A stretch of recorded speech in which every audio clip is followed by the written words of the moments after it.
আসসালামু আলাইকুম। আজকে আমরা যে টপিকসটা নিয়ে আলোচনা করব সেটি হচ্ছে টেক্সটফিল্ড উইজেট। আমরা এতদিন শুধুমাত্র যে টেক্সটগুলো ছিল এগুলো শো করেছিলাম, কিন্তু ইউজারের কাছ থেকে কোনো টেক্সট আমরা নিইনি। তো ইউজারের কাছ থেকে টেক্সট নেওয়ার জন্য যে উইজেটটি ব্যবহার হয় সেটি হচ্ছে টেক্সটফিল্ড।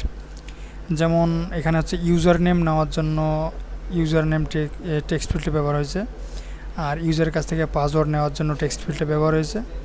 তো ইউজার নেম এবং পাসওয়ার্ড এবং অর্থাৎ যে কোনো ডাটা ইউজারের কাছ থেকে নিতে গেলে আমাদেরকে টেক্সটফিল্ড উইজেটটা ব্যবহার করতে হবে। তো আমরা আজকে সিম্পল একটা টেক্সটফিল্ড ডিজাইন করে দেখব। তো আমরা সরাসরি কোডে চলে যাই। তো এই কোডটা এখানে লেখা আছে, যেটা রান করলে এরকম করে আসবে, হ্যালো ডেভেলপার লেখা উঠবে। তো আমি এই কোডটাকে রিমুভ করে দিচ্ছি, আমি সেন্টারে নিতে যাচ্ছি। এগুলা টেক্সটফিল্ডটাকে সেন্টারে নেব। টেক্সটফিল্ডের অনেক রকম প্রপার্টি আছে। তো আমি এখানে স্লাইডে যেভাবে দেখতে পাইলাম যে এখানে শুধুমাত্র একটা উপরে একটা লেখা নিয়েছে আর এখানে একটা লেখা নিয়েছে, তাই না? আর একটা বর্ডার ডিজাইন করা আছে, এটাই। তো এটাকে বলা হয়, এই যে উপরেটা লেখা নিয়েছে এই লেখাটাকে বলা হয় লেবেল টেক্সট। হ্যাঁ, আর এই যে এখানে লেখা মানে এখানে লেখা আছে ইন্টার পাসওয়ার্ড, আর এখানে লেখা আছে জাভা টি পয়েন্ট। তো এই যে এগুলা লেখাকে বলা হয় হিন্ট টেক্সট। এখানে ক্লিক করলে এই লেখাটা চলে যাবে, আর উপরের লেখাটা এটা হচ্ছে লেভেল টেক্সট। তো আমরা এরকমই ডিজাইন একটা করব, সামান্য ডিজাইন। তো আমরা হচ্ছে এগুলো যে প্রপার্টিগুলো আছে, অনেকগুলো প্রপার্টি, এগুলো আলোচনা করে শেষ করা যাবে না, টিউটোরিয়াল অনেক বড় হয়ে যাবে। তো এর জন্য আমি খুব শর্ট সময় করে দিচ্ছি। ডেকোরেশনটা সাধারণত ইনপুট ডেকোরেশন নেয়। তো ইনপুট ডেকোরেশন নেওয়ার জন্য আমাকে কী করতে হবে, ইনপুট ডেকোরেশন উইজেটটাকে নিতে হবে। ইনপুট ডেকোরেশন আবার কি নেয়, অনেকগুলো প্রপার্টি আছে এর। আইকন নিতে পারবে, লেবেল নিতে পারবে। তো আমি যেটা বলতেছিলাম যে ওখানে নিয়েছিল শুধু লেবেল টেক্সট শুধুমাত্র, কিন্তু একটা উইজেট নেবে না, এটা হচ্ছে স্ট্রিং নেবে। দেখেন এটা হচ্ছে লেবেল টেক্সটে শুধুমাত্র স্ট্রিং নেয়। তো আমি এখানে লিখে দিই লেবেল টেক্সট। তাহলে এখানে কি নেব, নেম অর ফোন নাম্বার। এটা হচ্ছে লেবেল টেক্সট। তো দেখি রান করে দেখি কি আসতেছে। তো দেখেন যে একটা আন্ডারলাইন আসছে আর উপরে লেখা আছে নেম অর পাসওয়ার্ড। কিন্তু এটা তো আমি যেভাবে চিত্রে দেখছিলাম এখানে একটা গোল করা ছিল, তাই না, বক্স আকৃতি। তো এটা নেওয়ার জন্য আমাকে কী করতে হবে, এটা নেওয়ার জন্য আমাকে বর্ডার দিতে হবে। বর্ডারটা হচ্ছে আউটলাইন ইনপুট বর্ডার, এটা নিয়ে আমরা অনেকবার কাজ করেছি। তো দেখেন একটা বর্ডার চলে আসছে। হ্যাঁ, তো বুঝতে পারতেছি না যে বর্ডারটা হলো কি না। উপরে একটা লাইন দেখতে পাচ্ছি, নিচে একটা, তাই না? তো এটাকে প্যাডিং দিয়ে আমি সরাই দিই, তাহলে কি হবে, জায়গা নিতে পারবে, সাইড থেকে জায়গা নিতে পারবে। দেখেন 8 করে সরিয়ে দিলাম। তো আমি চাচ্ছি যে এর কর্নারগুলোকে আরেকটু গোলাকার করে দেওয়ার জন্য। হ্যাঁ, তো এটা করার জন্য আমাকে কী করতে হবে, ইনপুট বর্ডারের ভিতরে যাইতে হবে, বর্ডার রেডিয়াসে যাইতে হবে, বর্ডার রেডিয়াস সার্কুলার এখানে হচ্ছে 15 করে দেই আমি। তো দেখেন একটু রাউন্ড চলে আসলো এখানে। তো দেখেন এখানে একটা লেখা ছিল যে ইন্টারিয়র নাম্বার, এরকম কিছু লেখা ছিল, তাই না? তো ওটা নেওয়ার জন্য আমাকে লিখতে হবে হিন্ট টেক্সট। এটা হচ্ছে হিন্ট টেক্সট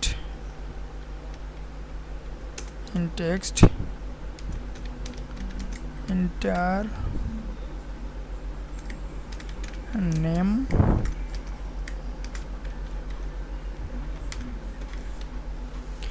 দেখেন এখানে ক্লিক করলে কি আসতেছে, ইন্টার নেম অর পাসওয়ার্ড। আর এখানে হচ্ছে, তো আমরা যে ডিজাইনটা দেখছিলাম উপরের দিকে, তো ওই ডিজাইনটা আমরা কিন্তু করে ফেলছি। তো আপনি চাইলে এটাকে আরও বিভিন্নভাবে মানে ডিজাইনটা করতে পারেন। এটা হচ্ছে ভিতরে কালার দিতে পারেন, তারপর হচ্ছে লেখাগুলোর কালার পরিবর্তন করতে পারেন। এখানে সামনে একটা আইকন দিতে পারেন, এইখানে ভিতরেই একটা আইকন দিতে পারেন, এখানে একটা আইকন দিতে পারেন। তো এই যে সামনে যে আইকনটা, এই যে লেখার বক্সের ভিতরে একটা আইকন দেওয়া যায়, এই আইকনটাকে বলা হয় প্রিফিক্স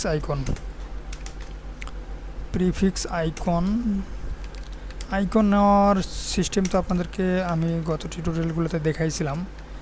আইকনস ডট দিয়ে এটা দেব, যে কোনো একটা দিলে হবে। তো দেখেন এখানে একটা চলে আসছে রাউন্ড আকৃতির, আর এখানে হচ্ছে আমি বললাম যে যেটাকে সাফিক্স আইকন পিছনের দিকে নেবে একটা সাফিক্স আইকন একই সিস্টেম আইকনস আইকনস ডট এখানে প্লাস করে দিলাম, আপনি যেভাবে ইচ্ছা দিতে পারেন। তো দেখেন ইন্টার নেম আর ফোন এরকম করে একটা প্লাস চলে আসলো, আপনি এখানে ডিজাইন করতে পারেন। আবার দেখেন এই যে এইখানে একটা আইকন দেওয়া থাকে সামনেই একবারে, তাই না?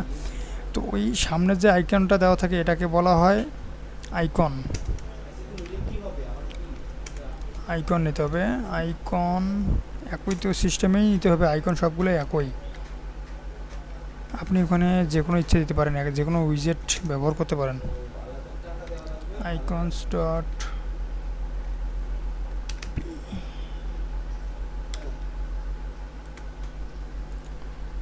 তো দেখেন সামনে একটা আইকন চলে আসছে, হ্যাঁ। তারপর এখানে হচ্ছে এরকম করে দিয়ে আসতেছে। তো আপনি বিভিন্নভাবে এরকম ডিজাইন করে নিতে পারেন। আর এখানে প্রপার্টি নিয়ে আমি আর বেশি আলোচনা করবো না, টিউটোরিয়ালে বড় হয়ে যাচ্ছে। বাকি যে প্রপার্টিগুলো আছে আপনারা এগুলো দেখে নিতে পারবেন।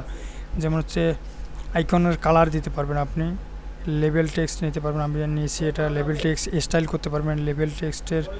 তারপর হচ্ছে হেল্পার টেক্সট নিতে পারবেন, সাহায্য করবে আপনাকে কী কী নিতে হবে। হিন্ট টেক্সটও আমি নিয়ে ফেলছি। ইরোর টেক্সট দিতে পারেন, যে হচ্ছে যদি ভুল আসে তাহলে আপনার ইরোর দেখাবে নিচের দিকে। তো এটা দেখাই দিই, ইরোর টেক্সট, ইরোর ইরোর এটা দেখবেন যে যদি ইরোর হয়ে যায় তো এখানে দেখেন ইরোর হলে রেড আসে আর এখানে ইরোর লেখাটা মেসেজ করে। তো এটার এখন ফাংশনালিটি অনেক কাজ আছে, তো আপনি এগুলো এখন বুঝবেন না কারণ আপনাকে তো প্রোগ্রাম দেখাচ্ছি না আমি এখন।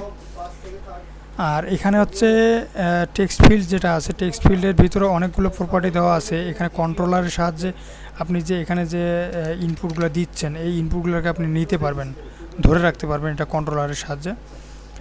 আর এখানে আপনি আরও দিতে পারেন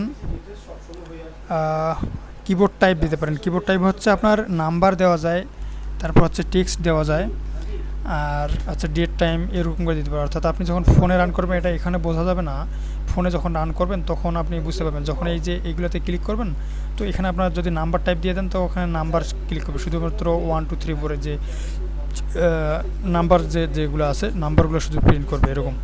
তো আপনি বাকিগুলো দেখে নেবেন, হ্যাঁ। আপনার একটা হোমওয়ার্ক থাকলো, আপনি এগুলো করে নেবেন। তো আমি নেক্সট টিউটোরিয়ালে এর হোমওয়ার্কগুলো দিয়ে দেবো। তো আজ এ পর্যন্তই, ভালো থাকবেন, আসসালামু আলাইকুম।